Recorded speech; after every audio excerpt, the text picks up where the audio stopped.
Accident direct గా నీ వల్లే జరిగిందని యాక్షన్ తీసుకోక తప్పట్లేదు. నేను ఈ ఎంక్వైరీ కమిటీలో రామారావుకి 6 months సస్పెన్షన్ ప్రపోజ్ చేస్తున్నాను. ఏమంటారు ఎస్పీ గారు? Sir, if you don't mind a humble submission. 6 months suspension అంటే కొంచెం ఎక్కువని నా ఫీలింగ్. అది అతని ప్రమేయం లేకుండా జరిగిన ఒక accident. Moreover, he helped the people also. So, I propose 3 months of suspension and I request you to consider that. I'm okay with this. Yeah, thank you, sir. Better be safe than sorry next time, Mr. Ramarao. Thank you sir. Phone చేసిన వెంటనే వచ్చినందుకు మీ అందరికీ చాలా thanks రా. మిమ్మల్ని అందరినీ ఇక్కడ పిలవడానికి ఇంకో బలమైన కారణం ఉండాలి. నేను ఇక్కడికి ట్రాన్స్ఫర్ అయ్యి వచ్చాక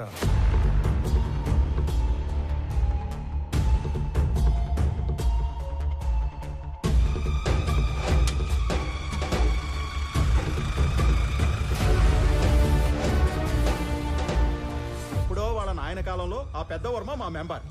ఈడసలు మా మెంబరే కాదు. పండి పండి. ఎవడో మాల్ తోలేవాడి గురించి మమ్మల్ని అడిగితే మేమేం చెప్తాం? మాలంటే మాలంటే రకరకాలు ఉంటాయి సార్, అవన్నీ మాకు తెలీదు. సార్, మాలంటే ఎర్రచందనం సార్. మిస్ అయిన 20 మందికి ఆ మాల్కి ఏదో సంబంధం ఉందని అక్కడే తెలిసింది. అయినా మావా, ఈ మిస్ అయిన వాళ్ళందరూ కర్ణాటక పోలీస్ కస్టడీలో ఉంటారేమో, ఒకసారి చెక్ చేసుకోవచ్చుగా? సలీం, ఆ లిస్ట్ లో ఉన్న వాళ్ళు ఎవరు పోలీస్ కస్టడీలో లేరు, ఆల్రెడీ చెక్ చేశాం. అందుకే నేను దీని రూట్స్ లోకి వెళ్ళాను. నేను మొదటిసారి తిరుపతికి వెళ్ళినప్పుడు శేషాచలం ఫారెస్ట్ తో పాటు చాలా చోట్ల తిరిగి స్మగ్లింగ్ గురించి డీటెయిల్డ్ గా తెలుసుకున్నాను.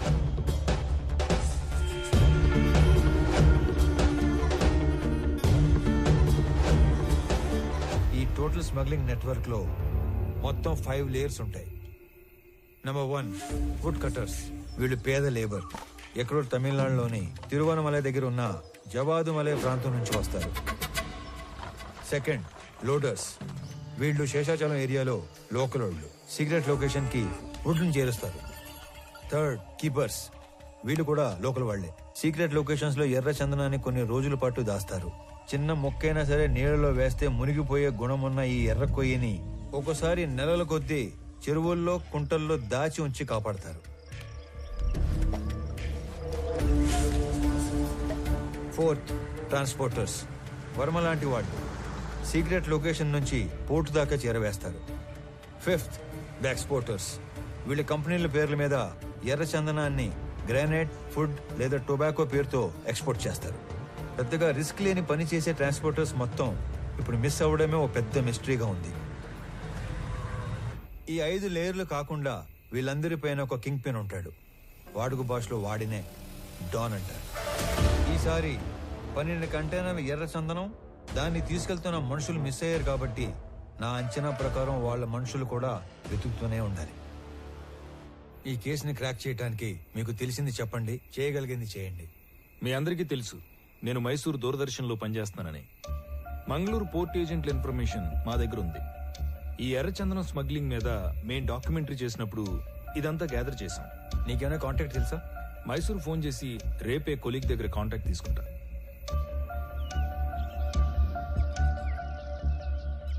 నేను నీకు రాత్రి చెప్పినట్టుగానే మా ఆఫీస్ లో కొలీగ్ కి ఫోన్ చేసి కాంటాక్ట్ తీసుకున్నాను.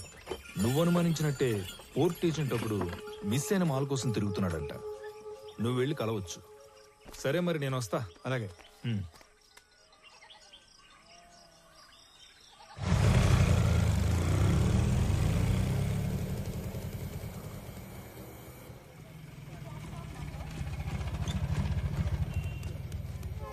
బస్ స్టాండ్ అని చెప్పి రైల్వే స్టేషన్ తీసుకొచ్చినావు ఏందన్నా?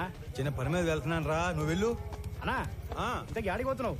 సురేంద్ర అని నీకు తెలియదులే, అతని మిస్సింగ్ కేసు పని మీద అర్జెంట్ గా మంగళూరు వెళ్తున్నా. ఇంట్లో మాత్రం నేను హైదరాబాద్ వెళ్తానంటే చెప్పాలి, ఓకేనా? వెళ్ళు వెళ్ళు వెళ్ళు వెళ్ళు.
అనంత్ నువ్వేంట్రా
బిడ్డ చురుగ్గా ఉండే కుర్రోడు. తల్లి అంత అయిపోయిళ్ళ అదిగో పాడేనమ్మా ఇంట నా బిడ్డ తీసుకుపోయినాడు. ఇదిగో ముఖం కూడా చూడడానికి లేకుండా కట్లు కట్టి తెచ్చి పట్టేసినాడు.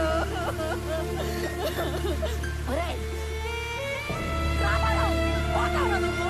నాశనం అయిపోతావు, సర్వనాశనం అయిపోతావు, పట్టుకుంటూ దొంగపట్టుకు పోతావు.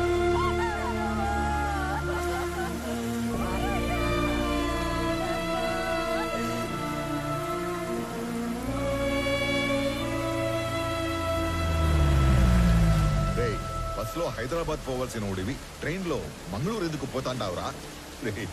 మీ పిన్ని శాపనార్థాలు మన కుటుంబానికి తగిలేట్టు ఉండాయిరా. ఈ కందరకోణంలో నా గుండె ఆగిపోయేట్టు ఉందిరా. నిజం చెప్పరు. నేను చెప్పింది నిజమేనా? నిజం కాదు, అన్ని ఉత్త కూతలే. ఇదిగో పెద్దాయనా, మీ వాడు ఏం చెప్పాడు? ఆ బాడీ ట్రైన్ లో నుంచి జారి పడిందన్నా. అస్సలు కాదు, రన్నింగ్ ట్రైన్ లో నుంచి ఎవడో బలవంతంగా తోస్తే ఆ బాడీ బయటపడి తుక్కు అయ్యింది. హే రామారావు, బల్లె దొరికావరా సామె. ఈసారి ఉళ్ళ నువ్వు తప్పించుకోవటం నన్ను తిక్కమక్క పెట్టినంత తేలిక కాదు. ఉడుం పట్టు పట్టేస్తా. పాప చేసి పోదమ్మా. అరే నువ్వు కదలరా సామె, నేను ఎంక్వైరీ చేయాలి. రామారావు, ఇది నువ్వు ఇన్వాల్వ్ అయ్యే టైం కాదు. ఇప్పుడు మా ఇంట్లో ఎమోషన్స్ కంట్రోల్లో లేవు. అనవసరంగా నన్ను ఇరకాటంలో పెట్టాల్సిన అవసరం లేదు నీకు. ఉందిగా, అవసరం ఉంది. అవును, అప్పుడు మనం మొదట్లో కలిసినప్పుడు ఏదో చెప్పావు. క్రిమినల్స్ నేరం చేసినప్పుడు దొరకటం కన్నా పోలీసులకి అవసరం ఉన్నప్పుడు దొరకటం ఎక్కువ. అదే మరి ఇప్పుడు నువ్వు నాకు అవసరం. పాప స్టేషన్ పా. పైగా ఈ జనాలందరూ చూస్తున్నప్పుడు నిన్ను స్టేషన్ తీసుకెళ్ళడం నాకు ఇంకా అవసరం కాదు. వాటన్నిటికంటే ముందు నీకు నీ జాబ్ అవసరం. నువ్వు పుట్టింది ఒంగోలు రైల్వే ట్రాక్ పక్కన ఒక చిన్న గుడిసెలో. మీ తాత మీ నాన్నకిచ్చింది ఆ గుడిసె 6 డజను పందులు. మీ నాన్న నీకిచ్చింది ఒంటి నిండా దెబ్బలు, వీపు నిండా వాతలు. నీకు వచ్చిన జీతం అంతా దాచిపెట్టిన నీ ఆస్తి మొత్తం 9 నుంచి 10 లక్షలు ఉండాలి. కానీ ఈరోజు నీ ఆస్తి దాదాపు 3 కోట్లు. దానికి సంబంధించిన పత్రాలు, పాస్బుక్లు అన్ని డీటెయిల్డ్గా నా దగ్గర ఉన్నాయి. పైగా పిల్లలు లేని మీ దూరపు చుట్టం ఒక పోలీస్ ఆఫీసర్ చనిపోతే చిన్నప్పుడు నిన్ను దత్తత తీసుకున్నాడని ఫేక్ సర్టిఫికెట్ పెట్టి కంపాషనేట్ అపాయింట్మెంట్ కింద ఈ పోలీస్ జాబ్ కొట్టేశావు. ఒక్క రిజిస్టర్ పోస్ట్ పంపితే దాంతో నీ జాబ్ మటాష్. చేతి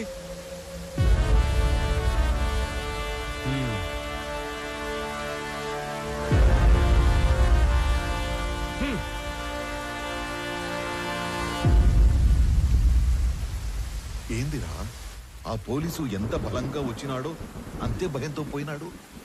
ఏం చెప్పి భయపెట్టినావురా? అసలు ఏం చేస్తున్నావు నువ్వు? అనంత వాళ్ళు ఈ మధ్య ఆస్తులు ఏమైనా కొన్నారా? ఎక్కువ డబ్బు వాళ్ళ చేతులు మారడం ఏమైనా చూసావా? నేనేం అడ్డుతాంటాను, నువ్వేం అడ్డుతాంటావు? రే, తండ్రి అయ్యుండి ఈ వయసు తండ్రితో అబద్ధం చెప్పకూడదురా. నేనే అబద్ధం అనలేదు నాయనా.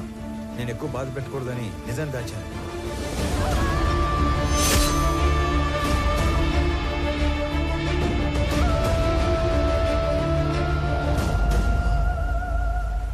రే, నీకు ఇంత కట్టుకథ అల్లాల్సిన అవసరం ఏమీ లేదు. నా కళ్ళ ముందే పెరిగిన అనంతు అడ్డంటోడు కాదు.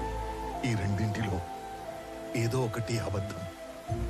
కానీ నమ్మటానికి మనసు ఒప్పుకోవడం లేదురా. పరాయ వాళ్ళు తప్పు చేస్తే ఒప్పుకోవటం, మన వాళ్ళు తప్పు చేస్తే ఒప్పుకోకపోవటం హిపోక్రసీ నాయనా. నాయనా, నీకు దండం పెడతాను. నాకు నీ అంత పరిజ్ఞానం లేదు, కానీ మమ్మల్ని ఏమాత్రం నెమ్మదిగా బతకనియాలని ఉన్నా ఆ మాలిని సమస్యని దయచేసి ఇక్కడితో వదిలేరా.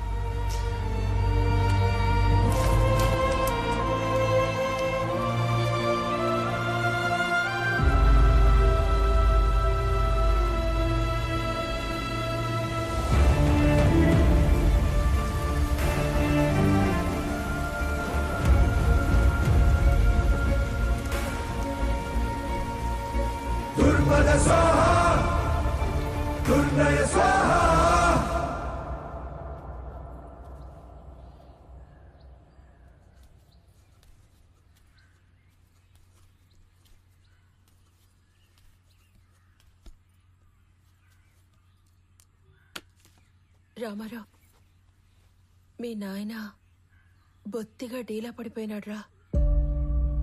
ఎక్కడ కూర్చుంటే ఆణ్ణే ఏదో ఆలోచనలోకి పోతుండాడు. ఆయన ఒక్కడే కాదు, ఈ పిచ్చి పిల్ల కూడా. నీకేమీ చెప్పలేక, చెప్పకుండా ఉండలేక అక్కడ అమ్మ నాన్నల దగ్గర ఏడుస్తా, ఏడకొచ్చి నవ్వుతూ తిరగలేక సతమతమైపోతా ఉండదు పాపం. నువ్వే ఏదో ఒకటి చేసి మమ్మల్ని మామూలు మనుషుల్ని చెయ్యాలరా.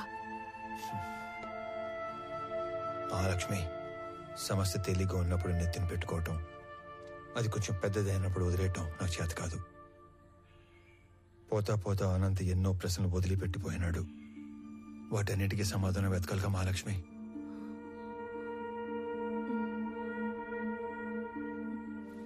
నేను మాట్లాడతాను, నువ్వు వెళ్ళు.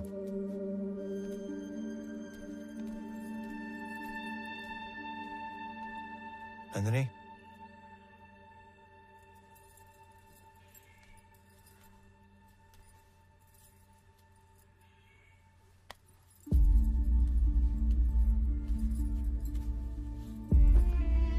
మచ్చలేని బండరాయిలా బతకడం కన్నా మచ్చపడ్డ ఒక భోజనాలా బతకడం నాకు ఇష్టం.